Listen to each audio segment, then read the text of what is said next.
Composite and mix supply, तो दोनों में फ़र्क क्या है? तो कंपोजिट सप्लाई में जब जाइएगा ना, तो बेसिकली वहाँ पर दोनों में होता सेम ही चीज़ है। दोनों में एक साथ दो या दो से ज़्यादा सप्लाईज एक साथ किए जाते हैं, ठीक है। बस फ़र्क ये है कि कंपोजिट में एक सप्लाई प्रिंसिपल सप्लाई होता है और मिक्स्ड में प्रिंसिपल सप्लाई मिसिंग होता है, ठीक है।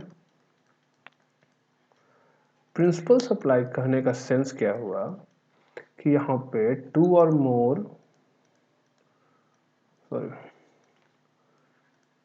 और मोर टैक्सेबल सप्लाईज जो एक साथ किए जा रहे हैं, उनमें से एक प्रीडोमिनेंट होता है और ये नेचुरली बंडल्ड होते हैं। मतलब ऑर्डिनरी कोर्स ऑफ बिजनेस में ये दोनों एक साथ ही सप्लाई किए जाते हैं, ठीक। अलग अलग भी किए जा सकते हैं, but ordinary course of business में इन दोनों को एक साथ सप्लाई किया जाता है, ठीक है। जबकि यहाँ पर जो होते हैं, यहाँ पर भी टू और मोर सप्लाईज होते हैं, ठीक है, बट ये नेचुरली बंडल्ड नहीं होते। हो सकता है इन्हें अलग भी सप्लाई कर सकते थे, एक साथ भी सप्लाई किया जा रहा है, फिर भी नेचुरली बंडल्ड नहीं है। मतलब कहने का यही है कि ये ऑर्डिनरी कोर्स ऑफ बिजनेस में ऐसा ही किया जाता था, ठीक है। मतलब ऐसा होता था, पर यहाँ पर ऐसा करने का कोई ज़रूरत नहीं था, बस साथ में सप्लाई किया गया है। एग्जाम्पल के तौर पे कभी भी आप एयरलाइंस में ट्रैवल करते होंगे, ठीक है, तो होता क्या है कि आपको ऑन बोर्ड सप्लाईज दी जाती है, मतलब एंटरटेनमेंट पर्पस के लिए मूवीज़, ड्रिंक्स। जबकि यहाँ पे प्रीडोमिनेंट सप्लाई क्या मूवीज़ दिखाना या ड्रिंक्स देना थोड़े है। यहाँ predominant supply transportation of passenger है।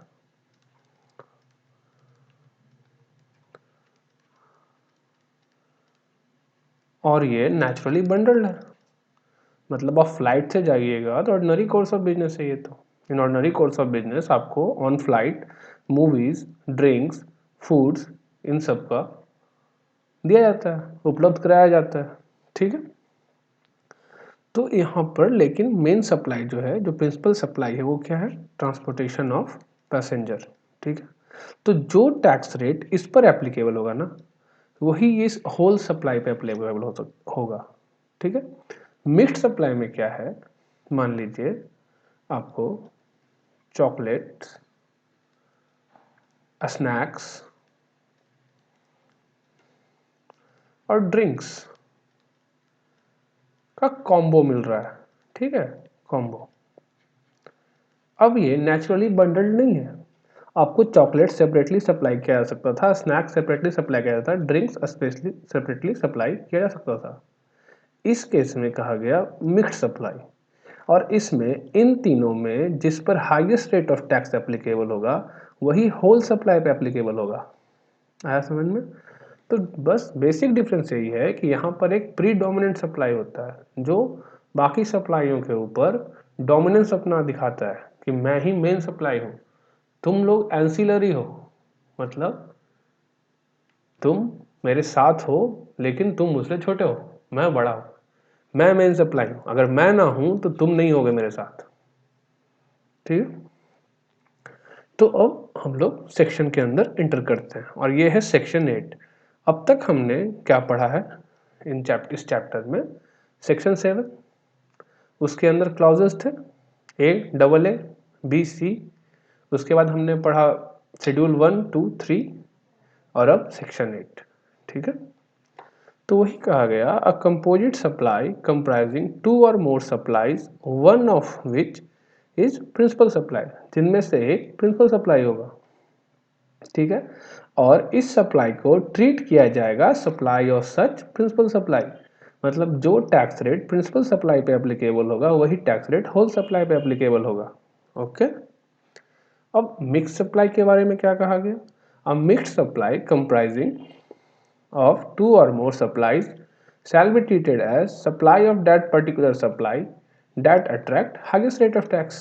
मिक्स सप्लाई के केस में जो भी सप्लाई माने गुड्स या सर्विस हो जो highest rate of tax extract करेगा वही टैक्स रेट होल सप्लाई पे एप्लीकेबल होगा। ठीक है। अब होता क्या है ना कि प्रैक्टिकल लाइफ में ये जैसे मान लीजिए इनवॉइस जनरेट है, अगर इनवॉइसेस में हर गुड्स का अलग डिस्क्रिप्शन दिया हुआ है, हर सर्विस का अलग डिस्क्रिप्शन दिया हुआ है, तब तो जिस पर जो रेट एप्लीकेबल होगा, ठीक है, वही एप्लीकेबल होगा। ठीक है। लेकिन अगर सिंगल प्राइस चार्ज किया गया है ना सारे सप्लाई के लिए, ठीक है, एक ही रेट लिखा हुआ है, तब जो रेट प्रिंसिपल सप्लाई पे एप्लीकेबल होगा वही होल सप्लाई पे एप्लीकेबल होगा। ठीक है, समझ गए। अब होता क्या है बेसिकली, ये प्रैक्टिकल लाइफ का बात है। अब यहाँ पे ऑब्वियस सा बात है ना, कौन इतना मेहनत करने जाए, कंपोजिट सप्लाई है तो ये रेट वो प्रिंसिपल। तो प्रैक्टिकल लाइफ में एग्जाम पर्पज से तो आपको ये देखना पड़ेगा क्वेश्चन क्या डिमांड कर रहा है। ठीक है। अब आप देखिएगा कंपोजिट सप्लाई का कंडीशंस दिया हुआ है। जैसे composite supply means a supply made by taxable person to a recipient and पहला शर्त क्या है, कंप्राइज 2 और मोर टैक्सेबल सप्लाईज। अब यहां सवाल उठता है क्या exempt supply plus taxable supply, क्या ये कंपोजिट सप्लाई नहीं होगा? ठीक है, तो इस पर क्लैरिफिकेशन नहीं है कुछ, यहाँ ऐसे तो लिखा गया, बट जब आप ऊपर सेक्शन पढ़ रहे थे क्या आपने कहीं देखा यहाँ पे क्या टैक्सेबल लिखा हुआ है, यहाँ पे क्या टैक्सेबल लिखा हुआ है? नहीं ना। तो फिर डिपेंड करता है क्वेश्चन अगर आता है तो कैसे सॉल्व करना है। अगर प्रीडोमिनेंट एग्जम्प्ट सप्लाई है, ठीक है, तो हम मानेंगे कि ठीक है 0 रेट लगेगा, इस पर भी टैक्सेबल नहीं होगा। लेकिन अगर प्रीडोमिनेंट टैक्सेबल सप्लाई है तो हम इसे सेपरेट सप्लाई मान लेंगे दोनों को। क्यों? क्योंकि प्रैक्टिकल लाइफ में कोई भी इंसान तैयार नहीं होगा आपको एग्जम्प्ट सप्लाई के लिए टैक्स देने को। नहीं समझे? For example health care service exempt है, ठीक है, लेकिन अगर कोई पेशेंट हॉस्पिटल में एडमिट होता है, आप आगे एग्जाम्पल में भी देखेंगे, अगर कोई पेशेंट एडमिट होता है और उसे फूड सप्लाई किया जाता है, ठीक है, मतलब अब एडमिट है पेशेंट तो उसे खाना दिया जाएगा ना, न्यूट्रिशन जो भी एडवाइस करेगा डॉक्टर, जो भी एडवाइस करेगा, ठीक है। तो अब इस केस में आप देखिएगा हेल्थ केयर सर्विस एग्जम्पशन में कवर है, ये एग्जम्पशन में कवर है, क्या समझा, ये एग्जम्पशन में कवर है और ये टैक्सेबल है।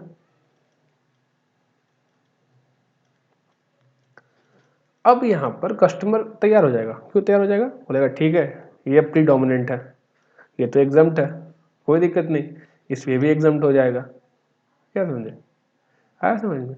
तो अगर प्रीडोमिनेंट एग्जम्प्ट सप्लाई है ना तो कंपोजिट मान लेने का, लेकिन अगर प्रीडोमिनेंट टैक्सेबल सप्लाई है ना तो सेपरेट सप्लाई दोनों को मान लेगा।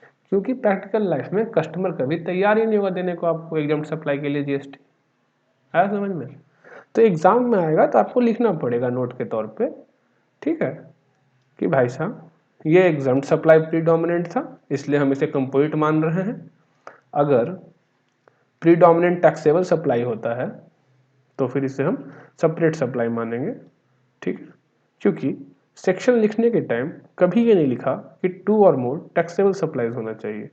तो मेरे पास स्पेस है डिफरेंट अजम्पशन लेने का, ठीक है।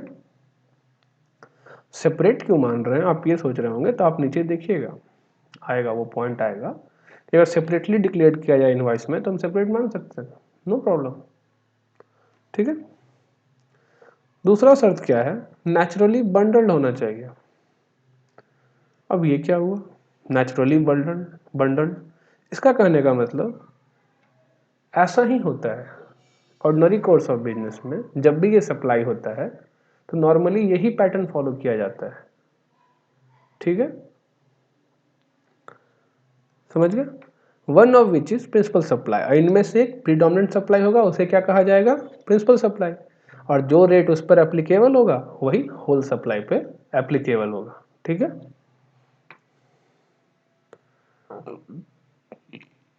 देखिए हमारा दो सप्लाई वर्क्स कॉन्ट्रैक्ट और रेस्टोरेंट, ये शेड्यूल 2 में तो बता दिया गया था। यहाँ पर भी कंप्लीट सप्लाई है, क्यों? क्योंकि यहाँ पर गुड्स भी है और सर्विस भी है। जरूरी नहीं कि गुड्स और सर्विस हो तो ही हो, गुड्स और गुड्स पे सकता था, लेकिन वर्क्स कॉन्ट्रैक्ट में गुड्स और सर्विस दोनों होता है। ठीक है, कंप्लीट सप्लाई से कैसे दिखा ना, 2 और मोर टैक्सेबल सप्लाई, ये थोड़े कहा कि 2 और मोर टैक्सेबल सर्विस, 2 और मोर टैक्सेबल गुड्स। ओके,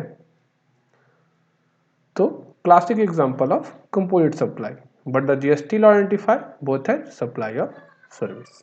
ठीक है, and chargeable to a specific rate of tax against each of the such service. ठीक है तो composite supply, लेकिन इसे supply of service माना गया शेड्यूल 2 में, तो उस पर डिस्कशन ही नहीं रहा।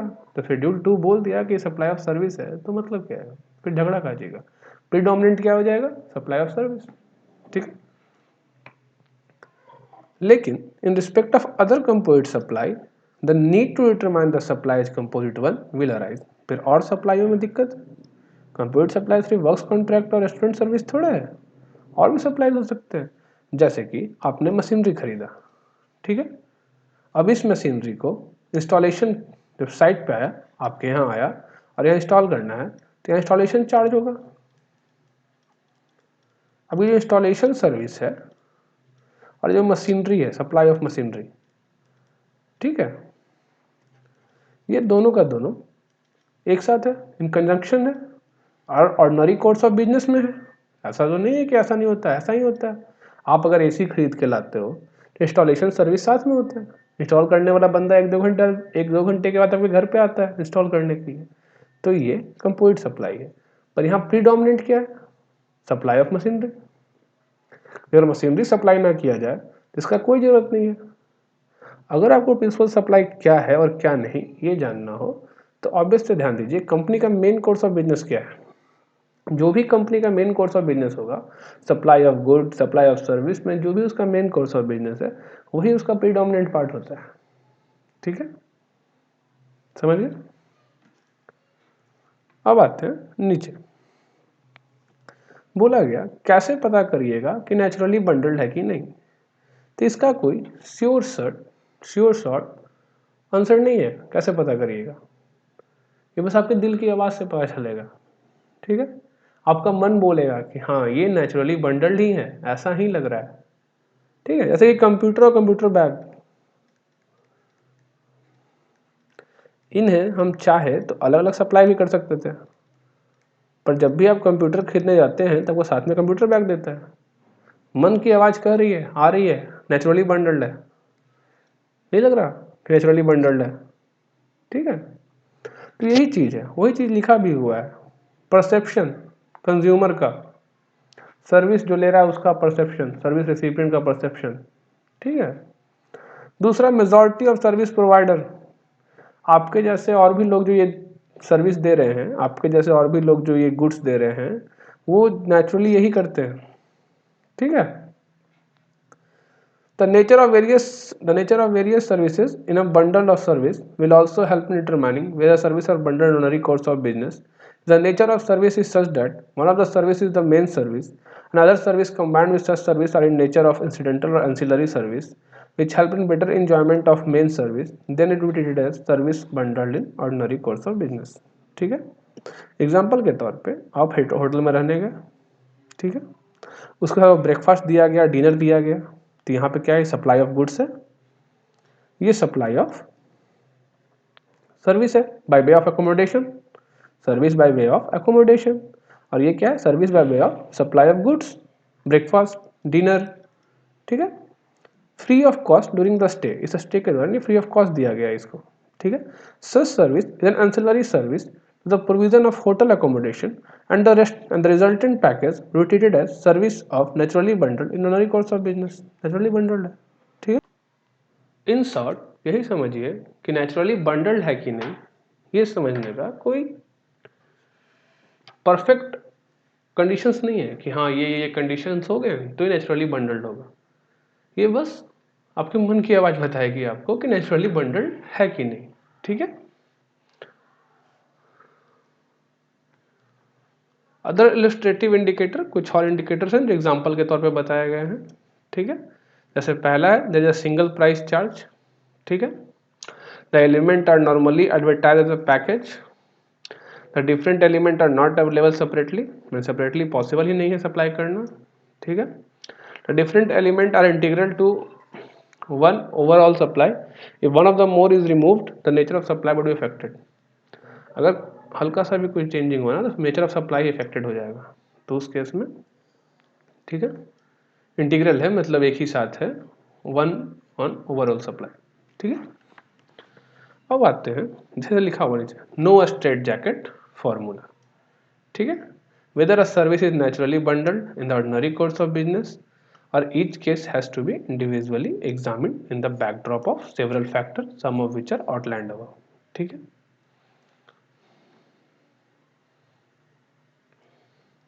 जैसे देखिए एक अच्छा एग्जांपल दिया हुआ है आपको, एक a 5-star hotel is booked for a conference of 100 delegate on a lump sum package with the following facility: accommodation, breakfast, tea, access to fitness room, availability of conference room, business center. As is evident, a bucket of service is being provided. Many of them are chargeable to different effective rate of tax. मान लीजिए कि ये taxable है 18%, ये taxable है 5% से, ये 5% से, ये 18% से, ये 18% से, और ये भी 18% से, ठीक है। If the principal service is described as convention service, it is able to capture the entire essence of package.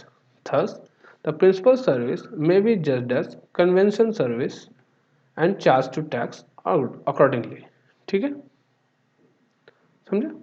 However, it will be fully justifiable for a hotel to charge individually for the service as long as there is no attempt to offload the value of one service onto another service that is chargeable at a concessional rate.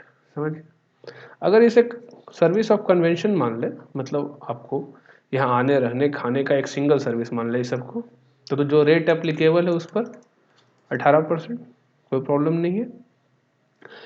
लेकिन however बोला गया it will be justifiable for a hotel to charge individually, हो सकता है कि individually charge करे हर service के लिए, तब क्या करेंगे, तब जो हर सर्विस के लिए अलग अलग चार्ज किया गया है, तो जो रेट एप्लीकेबल है हर सर्विस पे उस पर अलग अलग रेट से टैक्स दिया जाएगा। शर्त क्या है, there is no attempt to offload, माने किसी भी सर्विस पे ऐसा ना हो कि इस सर्विस का प्राइस उस सर्विस से ऑफलोड किया जाए। मतलब ये हुआ कि अगर ब्रेकफास्ट का चार्ज 500 है तो इसका चार्ज आप 400 कर दें, क्यों? क्योंकि आप जो अकोमोडेशन फॉर डेलीगेट है उसके चार्ज में आप 100 रुपीज़ इंक्रीज कर रहे हैं, ठीक है, या फिर सेम चार्ज कर रहे हैं बट क्योंकि आपको यहाँ बुक किया जा रहा है इस कारण से आप कंसेशनल रेट ऑफर कर रहे हैं, ठीक है, समझ गए?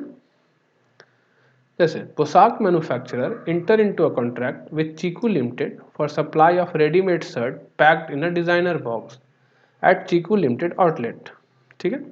पोशाक मैन्युफैक्चर का काम क्या है, वो कॉन्ट्रैक्ट में इंटर किया है चीकू लिमिटेड का, क्या करने के लिए, सप्लाई करने के लिए रेडीमेड शर्ट।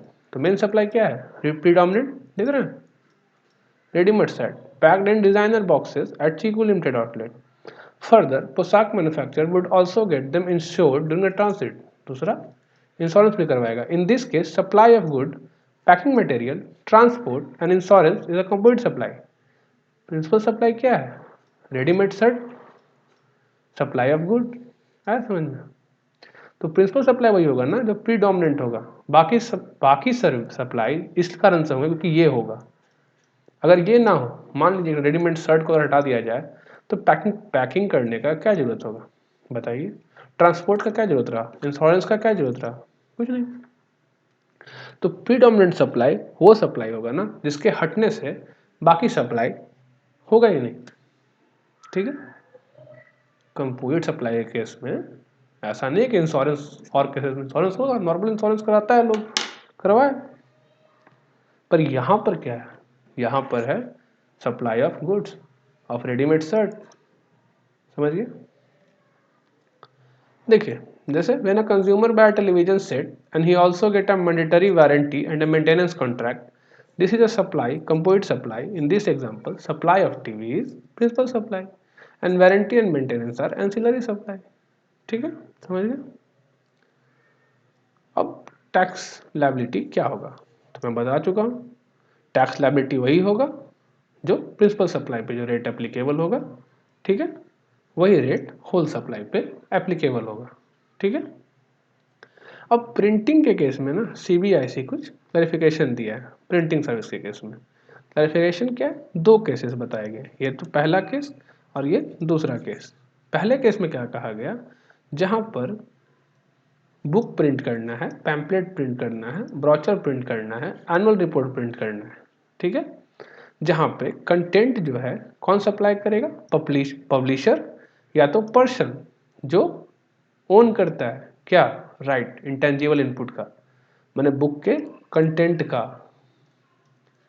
अब बुक के कंटेंट का जिनके पास राइट है, इंटेंजिबल राइट है, ठीक है, यूजर्स का इंटेंजिबल राइट है जिसपे इनका जिसने कॉपीराइट ले रखा है बुक का, कंटेंट तो वही देगा। तो जिसने कंटेंट दिया, अगर आपने बुक का कंटेंट दिया, पैम्पलेट का, वाचर का, एनुअल रिपोर्ट का कंटेंट दिया, और जहां पर फिजिकल इनपुट जो है इंक्लूडिंग पेपर माने पन्ने साथ में यूज्ड फॉर प्रिंटिंग, जो प्रिंटिंग में यूज होंगे वो प्रिंटर के हैं, प्रिंटर माने जो प्रिंटिंग का सर्विस दे रहा है, तो इसे सप्लाई ऑफ प्रिंटिंग कहा जाएगा, ठीक है। जब सप्लाई ऑफ प्रिंटिंग कहा जाएगा तो प्रिंसिपल सप्लाई क्या होगा, supply of service, printing service, है समझ में। कहने के लिए जैसे कि आप ये बुक मान लीजिए, ये बुक है, ठीक है, इसमें क्या लिखना है नहीं लिखना है इसका सप्लाई कौन करेगा, ऑथर, हो सकता है ऑथर ने पब्लिशर या पब्लिशर जो ऑथर से राइट खरीदा होगा बुक को पब्लिश करने का। अब ये ऑथर या पब्लिशर अपने किताब को लेके जाएगा किसके पास, प्रिंटर के पास जो प्रिंट करेगा, ठीक है। अब यहां पर क्या है ना, प्रिंटर जो मेन सर्विस दे रहा है ना, यहाँ पे सप्लाई ऑफ गुड्स भी है, देखिएगा आप तो, क्यों, क्योंकि पेपर भी तो प्रिंटर का लगने वाला है ना, पेपर कौन देगा, प्रिंटर, कवर, कवर पेज कौन देगा, प्रिंटर, तो ये सप्लाई ऑफ गुड्स हुआ ना। पर यहाँ पे मेन प्रीडोमिनेंट सप्लाई क्या है, सप्लाई ऑफ प्रिंटिंग, जो कि है सप्लाई ऑफ सर्विस, आया समझ में। तो वही चीज कहा गया पहले वाले केस में। दूसरे वाले केस में कहा गया जहां पर आपको इनवेलप प्रिंट कराना है, लेटर कार्ड प्रिंट कराना है, बॉक्स प्रिंट कराना है, टिश्यूज प्रिंट कराना है, नैपकिन प्रिंट कराना है, वॉलपेपर प्रिंट कराना है, ठीक है, जहां पे प्रिंटर अपना सामान यूज करेगा, पेपर को, पेपर भी ऑब्वियस बात है प्रिंटर ही पेपर देगा, किस चीज के लिए, टू प्रिंट द डिजाइन लोगो, वो कौन देगा आपको, रिसिपिएंट, रिसिपिएंट कौन, वो पर्सन जिसको चाहिए, जिसको टिश्यू पेपर पे लोगो प्रिंट हुआ चाहिए, जिसको प्रिंटेड बॉक्स पे अपना लोगो प्रिंट चाहिए, समझे। Of goods, the predominant supply यहाँ पे क्या हो जाएगा, सप्लाई ऑफ गुड्स, क्योंकि लोगो छापना क्या है, इस बॉक्स पे बस इसे एक लोगो बना देगा बस, समझे, ये बन गया लोगो, ठीक है, ये लोगो बन गया। अब यहाँ पे आप देख सकते हैं प्रिंटिंग जो है, प्रिंटिंग का जो सर्विस है ये प्रीडोमिनेंट नहीं है, क्या ये प्रीडोमिनेंट है, ये तो देख के पता चल रहा है कि प्रीडोमिनेंट नहीं है, ये जो कार्डबोर्ड है ज़्यादा बड़ा है, ये प्रीडोमिनेंट है, आया समझ में। तो जो प्रीडोमिनेंट सप्लाई है ना उसे ही माना जाएगा प्रिंसिपल सप्लाई, और प्रिंसिपल सप्लाई है सप्लाई ऑफ गुड्स, इसलिए जो रेट एप्लीकेबल होगा गुड्स पे वही रेट एप्लीकेबल होगा पूरे सप्लाई पे, ठीक है। अब देखिए फूड सप्लाई टू पेशेंट, इसके बारे में कहा गया जो भी फूड सप्लाई किया जाएगा पेशेंट को as advise by doctor nutritionist is a part of composite supply of health care and not separately taxable. However, other supplies of food by hospital to patient, वो पेशेंट जो admit नहीं हुआ है या फिर जो उसके साथ आए थे, विजिटर या अटेंडेंट, ठीक है, ये टैक्सेबल है, ये एज इट इज टैक्सेबल है। Health care service exempt service में आता है, तो हेल्थ केयर सर्विस एग्जम्प्ट में आता है, तब देख सकते हैं यहाँ पे क्या होगा, एग्जम्प्ट सप्लाई है एक और साथ में एक टैक्सेबल सप्लाई है, देख रहे हैं। तो इस केस में तो हम कंपोजिट सप्लाई मान लेते हैं और क्या करते हैं, जो एग्जम्प्ट सप्लाई पे जो एप्लीकेबिलिटी होता है वही इस पर कर लेते हैं, कस्टमर इसके लिए तैयार हो जाता है। लेकिन अगर टैक्सेबल सप्लाई प्रीडोमिनेंट हो जाए तो क्या होगा, तो कौन सा कस्टमर आपको एग्जम्प्ट सप्लाई पे टैक्स देने को तैयार होगा, कभी नहीं होगा। तो उस केस में हम सेपरेट सप्लाई मानना पड़ता है हमें, ठीक है। एक्टिविटी ऑफ बस बॉडी बिल्डिंग, इस केस में भी क्लैरिफिकेशन दिया गया कि डिपेंड करता है कि प्रीडोमिनेंट क्या है। हो सकता है जब आप बस खरीदते हैं ना, तो बस में आपको बस यूं इंजन दे देता है, ये इंजन मान लीजिए यहाँ से यहाँ धुआं निकल रहा है पूरा, और ये अपना बॉडी रहता है गाड़ी का, ठीक है, ये चक्के लगा रहते हैं और ये ट्रक रहता है इसके ऊपर बॉडी को बिल्ड करना पड़ता है, ठीक है। अब इस बॉडी बिल्डिंग में, अभी वो जिम वाले बॉडी बिल्डिंग का बात नहीं कर रहा, बस की बॉडी बिल्डिंग है, ठीक है। इसके बॉडी बिल्डिंग में हो सकता है कि प्रीडोमिनेंट सप्लाई ऑफ सर्विस हो या प्रीडोमिनेंट गुड्स का सप्लाई हो, क्या कि यहाँ मटेरियल लगना है ना, इस बस के बॉडी बिल्डिंग में मटेरियल लगना है। तो वही बोला गया, इन द केस ऑफ बस body building their is supply of goods and service, thus classification of this composite supply as good or service would depend on which supply is principal supply, which can be determined on the basis of facts and circumstances of each case। depend करता है हर cases में, हो सकता है इसमें predominant कभी supply of service हो, predominant कभी सप्लाई ऑफ गुड्स हो, ठीक है। अब आया retreading of tyre. Retreading of tyre क्या होता है, जब आप टायर देखते होंगे अगर आपने कभी गाड़ी का चक्का बदलवाया हो तो ज़्यादातर ट्रक्स के चक्के में क्या होता है ना, अगर ये खराब हो मतलब यहाँ से फट जाता है, फट गया, ठीक है, तो इसे दोबारा बनाया जाता है। अब जब इसे दोबारा बनाया जाता है ना, तो डिपेंड करता है, इस पर भी क्लैरिफाई किया गया, क्या क्लैरिफाई किया गया कि ये कंपोजिट सप्लाई है, ठीक है, हाँ कंपोजिट तो है, यहाँ सप्लाई ऑफ सर्विस भी है और इसको दोबारा बनाने में रबड़ लगेगा, तो सप्लाई ऑफ गुड्स भी है, तो सप्लाई ऑफ गुड्स भी है और सप्लाई ऑफ सर्विस भी है, ठीक है। The predominant element is a process of retrading which is supply of service and rubber used for retrading is ancillary supply। ये कब कहा गया, जब ये टायर आपको बिलोंग करता है, आपने इसे बेचा नहीं है, ठीक है, लेकिन supply of retraded tyre where the old tire belong to supplier of retraded tyre the supply of goods, ठीक है, लेकिन आपने बेच दिया। अब ये सप्लायर ने खुद से बनाया, कुछ किया, बनाया उन्हें, आपने अपने चक्के को खराब हालत में ही बेच दिया, ठीक है, और आपने नया चक्का लगवा लिया और इसे उसी हाल में बेच दिया। अब अगर सप्लायर ने इसे बनाया उनाया और खुद अगर बेचने गया तो क्या होगा, ये तब ये सप्लाई ऑफ गुड्स, आया समझ में। तो अगर ये टायर आप ही का है और आपने खुद बनवाया फिर दोबारा अपने गाड़ी में वापस लगवा लिया, तब तो सप्लाई ऑफ सर्विस प्रीडोमिनेंट, तो आपको जो सर्विस का रेट है वो लगेगा, ना कि जो रबर पे रेट एप्लीकेबल होता है वो लगेगा। लेकिन अगर आपने, ठीक है, अगर आपने ये टायर बेच दिया, इसी खराब हाल में दे दिया या एक्सचेंज कर लिया नए टायर के बदले कम रेट पे, ठीक है, तो उस केस में वो जो टायर है अब वो सप्लायर का है जिसने आपको सर्विस दिया। अब अगर वो इस टायर को बना के बेचने जाएगा तो वो क्या हो जाएगा, सप्लाई ऑफ गुड्स, ठीक है।